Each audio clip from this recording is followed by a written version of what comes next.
In the year 476, while the Western Roman Empire was being buried in the dusty pages of history, the banner of ancient Roman legacy continued to rise in the heart of the East. Imagine a giant that achieved the impossible for 1,000 years, from barbarian invasions to Crusader plunder, from Seljuk cavalry to Ottoman cannons. This is not merely the story of a state, but the epic story of a besieged capital, ambitious emperors, and a stubborn resistance that lasted until the closing of an age. Today, we will witness Rome's struggle for survival, from the walls of Constantinople to that final great conquest that changed the course of history. When Odoacer deposed Emperor Romulus in 476 and brought the Western Roman Empire to an end, the Eastern Roman Emperor Zeno did not oppose it. The reason was that he wanted to be remembered as the sole ruler of the East, that is, of the true Roman Empire. In the following years, Theodoric, leader of the Ostrogoths living in Roman lands, was seeking a country for his people to settle in, and he posed a danger to the Eastern Roman Empire in the Balkan Peninsula. Emperor Zeno immediately made an agreement with Theodoric, persuaded him to fight against Odoacer, and enabled him to attack Italy. Theodoric emerged as the victor in the war that continued in Italy until 490, and with all the Ostrogoths migrating to Italy, the Eastern Roman Empire was rid of this threat as well. After this event, the Eastern Roman Empire lived in peace for a while, until the year 527, when Justinian I, who wanted to restore Rome to its former power, ascended the throne. When Justinian took the throne, his only goal was to reclaim the western lands that Rome had lost. In order to achieve this goal, he placed Belisarius at the head of the Eastern Roman army. Belisarius achieved his first great success in 533 by inflicting a heavy defeat on the Vandals in North Africa and occupying their lands. Then he turned against the Ostrogoths, and from 535 onward began wars for the reconquest of all Italy. In addition, in 551, Justinian I ignited the spark of a rebellion in the Visigothic kingdom in Spain, and through this uprising he succeeded in adding the southern coastal strip of the Iberian Peninsula to Eastern Roman territory. Returning to Italy, after wars that were extremely difficult and continued with interruptions, the entire Italian peninsula became Roman land again in 553. Of course, only for a short time. Emperor Justinian, who restored the Eastern Roman Empire to its former glorious days, died in 565 and was succeeded on the throne by Justin II, who is regarded as an unsuccessful emperor. During his reign, the Lombards occupied nearly 3/4 of the peninsula, starting from northern Italy, and the emperors who came after him were also unable to stop this decline. After the loss of Italy, the Eastern Roman Sasanian Wars, which began in 572, continued for a full 50 years, while at one point the Sasanians almost completely occupied the Anatolian part of Roman territory. In the end, the war came to an end in 628, when both sides were exhausted and gave up. And this war, so to speak, crippled both sides. During this process, while the Eastern Roman Empire was expelled from the Iberian Peninsula by the Visigoths, both the Eastern Romans and the Sasanians were left vulnerable to attacks that would come from the Arabian Peninsula. Indeed, the Muslim conquests that began with the Prophet Muhammad in 632 not only ended the existence of the Sasanians by the year 670, but also caused the Eastern Roman Empire to lose its southern territories. For the following 100 years, the Eastern Roman Empire managed to protect its borders while fighting first the Umayyads and then the Abbasids in the east. However, two great dangers were approaching that threatened Rome on its western frontier: the Bulgars and the Franks. The Bulgarian Khanate, founded in 681, continued to grow day by day until 800, and occupied some of the lands of the Eastern Roman Empire. The other danger, the Franks, after conquering all of Gaul during the periods of Pepin the Short and Charlemagne, advanced as far as the borders of the Roman Empire. During this period, because 10-year-old Constantine VI sat on Rome's throne, the empire was being ruled by his mother Irene. Yet even when Constantine turned 16 and reached the age to govern the state, Irene did not want to hand over power, and so a struggle for the throne began between mother and son. Taking advantage of this turmoil, the Abbasid army under Caliph al-Mahdi entered Anatolian lands and advanced as far as present-day Ankara, forcing Rome to request peace. Emperor Constantine, by paying the Abbasids an annual tax of 70,000 dinars, signed a 3-year peace with the Muslims and gained the chance to concentrate on the struggle for the throne. During this process, the situation of the empire in the west was also becoming increasingly worse. After ending Lombard presence in northern Italy, the Frankish leader Charlemagne occupied Rome and declared himself emperor. In addition, the Bulgars were constantly raiding the borders of the Eastern Roman Empire and gradually occupying Roman lands.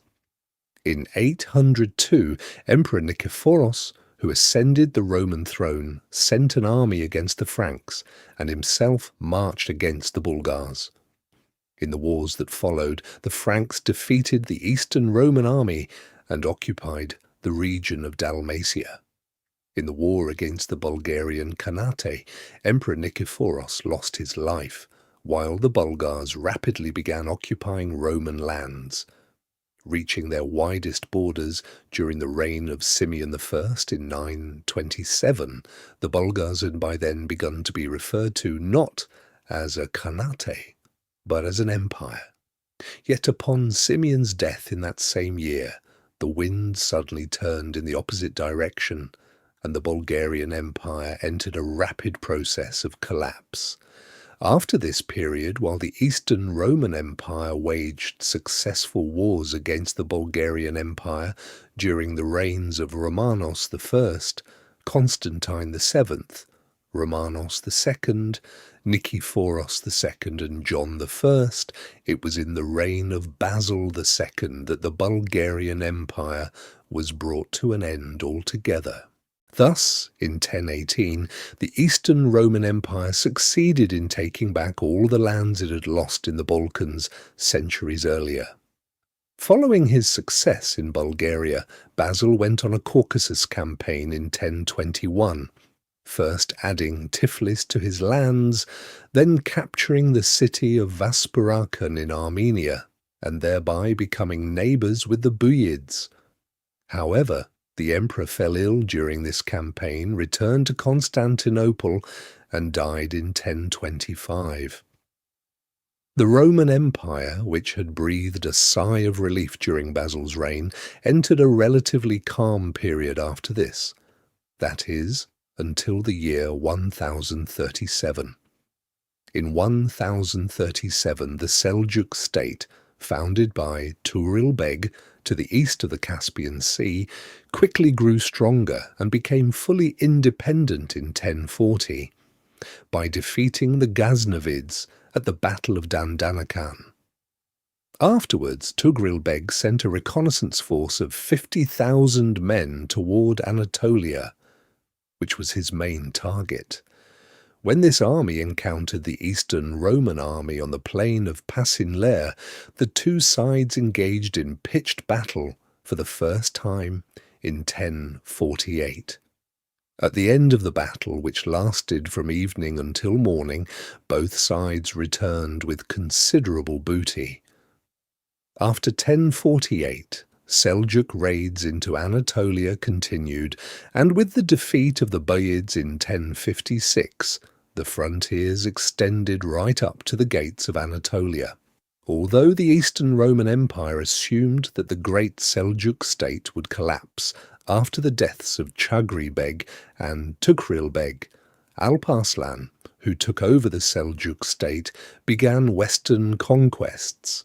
By 1071, the Seljuks had established dominance in the Caucasus, especially in Georgia and Kars, and were now pressing heavily at the gates of Anatolia. During this period, Romanos Diogenes, who had promised that he would defeat the Seljuks and drive them out of this geography, ascended the throne of the Eastern Roman Empire. Diogenes met Alp Arslan on the plain of Manzikert with an army of about 200,000 men, while Alp Arslan had an army of 50,000. Although they were numerically inferior, the great Seljuk state won the battle fought on August 26, 1071, and with this battle, the conquest of Anatolia had also begun.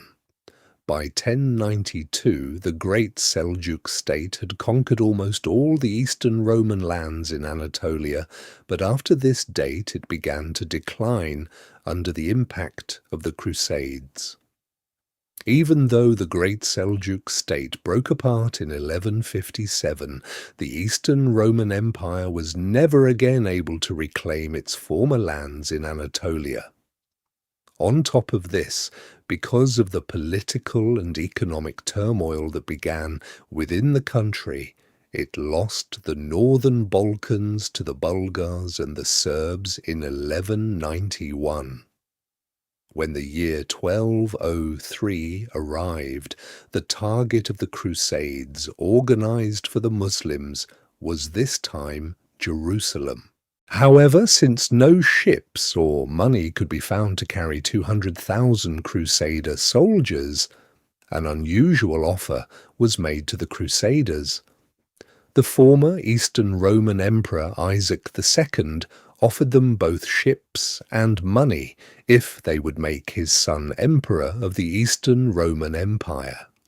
Accepting this offer, the Crusaders came to Constantinople in 1203 and burned and plundered the entire city.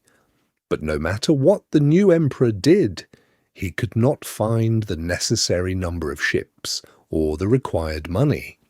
Feeling deceived, the Crusader army attacked Constantinople once again and occupied the city on April 12, 1204, establishing the Latin Empire.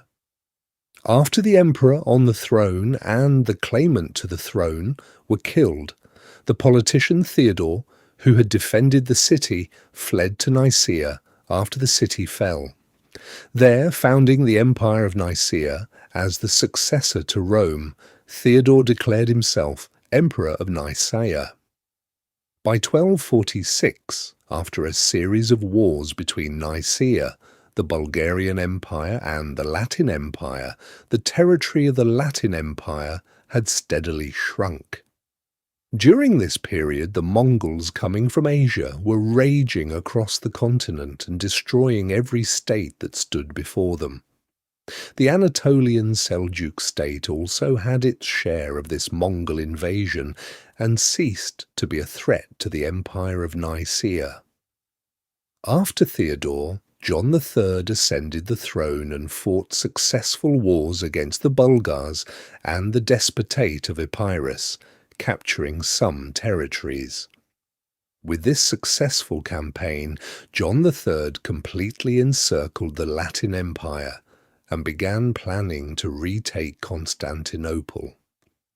However, he did not live long enough to carry this out, and when he died in 1261, the completion of this plan fell to Michael VIII. As soon as he ascended the throne, Michael VIII moved against the Latin Empire and retook Constantinople, declaring that, After 58 years, the Eastern Roman Empire had been restored once more. While the Anatolian Seljuk state was on the verge of collapse, Turkish principalities were founded one after another in Anatolia. There was one of these principalities which, from the year of its founding in 1299 onward, was constantly raiding Eastern Roman lands, the Ottoman Beylik. In 1331, taking advantage of the throne struggles that began in the Eastern Roman Empire, the Serbian kingdom and the Ottoman Beylik took action. While the Serbs occupied half of the Balkan lands by 1350, the Ottoman Beylik captured all of Anatolia. Then, under the leadership of Orhan Gazi, the Ottomans crossed into Rumelia and continued their conquests toward the Balkans.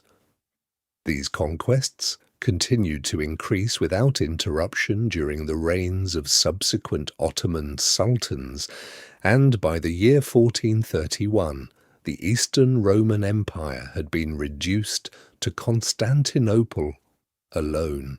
Although the city was subjected to Ottoman attacks many times until 1453, it managed to resist. But in 1453, after a siege lasting 53 days by Mehmed, who stood at the head of the Ottoman state, it was conquered. With the fall of Constantinople, the Eastern Roman Empire, which had endured for a full 1058 years, also took its place among the dusty pages of history. Thus, the Eastern Roman Empire managed to survive for centuries despite wars, sieges, struggles for the throne, and great destruction. Stretching from Zeno to Justinian, from Arab raids to the Seljuk advance, and from the Crusader occupation to the Ottoman siege, this long history showed how the Roman legacy continued to live on by transforming itself. Although an age came to an end with the fall of Constantinople, the struggles that took place on these lands continued to shape the course of world history. To continue exploring the Seljuks, the Crusades, the rise of the Ottomans, and the other great stories that extend to the turning points of history, do not forget to like the video and follow the channel.